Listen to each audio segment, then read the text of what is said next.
জীবনে যে কোনো শখ বা আহ্লাদ পূরণের নির্দিষ্ট একটা সময় থাকে।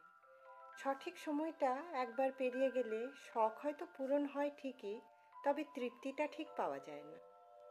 17 বছর বয়সে যে বিরিয়ানিটা খেতে অমৃতের মতো লাগে, 32 বছর বয়সে এসে সেটা ভালো নাও লাগতে পারে। 18 বছর বয়সে সমবয়সী কারোর সাথে পাঞ্জাবি বা শাড়ি পরে রিক্সায় ঘুরতে ভীষণ রোমান্টিক লাগে। 36-এ পা দিয়ে একই কাজ করতে রোমান্টিক লাগবেই, তার কোনো গ্যারান্টি নেই। 21 বছর বয়সে ভার্সিটির বন্ধু বান্ধব নিয়ে সমুদ্র সৈকতে বেড়াতে গেলে যেই আনন্দ পাওয়া যাবে, 40 পার করে সেই আনন্দ পাওয়া নাও যেতে পারে। একদিন নিজের ছাদে বাগান করব এই আশায় বসে থেকে যেই মানুষটা বারান্দার টবে কোনো গোলাপের চারা লাগালো না, ছাদ হওয়ার পর দেখা গেল সেই মানুষটার আর বাগান করার সময়ই নেই।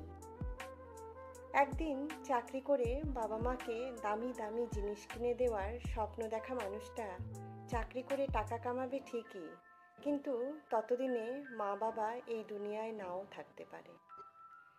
জীবনের ছোটোখাটো স্বাদ, আহ্লাদ, খুব দামি জিনিস, এগুলোই একটা মানুষের হৃদয়কে জীবিত রাখে, সতেজ রাখে, প্রাণবন্ত রাখে। মানুষের হৃদয় একটু একটু করে মরে যায় ইচ্ছা পূরণের অভাবের নীরব হাহাকারে। এজন্য সময় থাকতেই এসব শখ পূর্ণ করে ফেলতে হয়। অনেক টাকা জমলে একদিন খাবো এই চিন্তা না করে অল্প কিছু টাকা জমিয়ে এক্ষুনি খেয়ে আসুন পছন্দের খাবারটা। বিশ্বাস করুন, জীবনের শ্রেষ্ঠ স্বাদটা পাবেন। দেরি না করে পছন্দের মানুষটাকে আজই রিক্সা ডেটিংয়ের অফারটা দিয়ে দেখুন। রাজি হলে শাড়ি বা পাঞ্জাবি পরে হুড খোলা রিক্সায় বৃষ্টিতে ভিজতে ভিজতে শহরময় ঘুরে বেড়ান। লিখে নিন, লাইফের সেরা রোম্যান্সটা পাবেন। পকেটে কিছু টাকা হলেই বন্ধুর ঘাড়ে হাত রেখে বলে বসুন, চল বেটা, আজ বেড়াতে যাব, আজকেই যাব, এক্ষুনি যাব, ব্যাগ গুছিয়ে নে, বাস ধরতে হবে।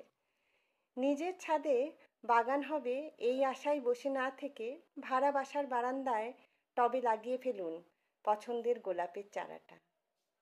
টিউশনির টাকায় কম দামেই কিনে ফেলুন বাবা মায়ের জন্য শার্ট বা শাড়ি। হোক না সুতি, শখ পূরণটাই বড় কথা। মনে রাখবেন, একদিন সব হবে এই আশায় যে নিজেকে বঞ্চিত করে তার জীবনে কিছুই হয় না।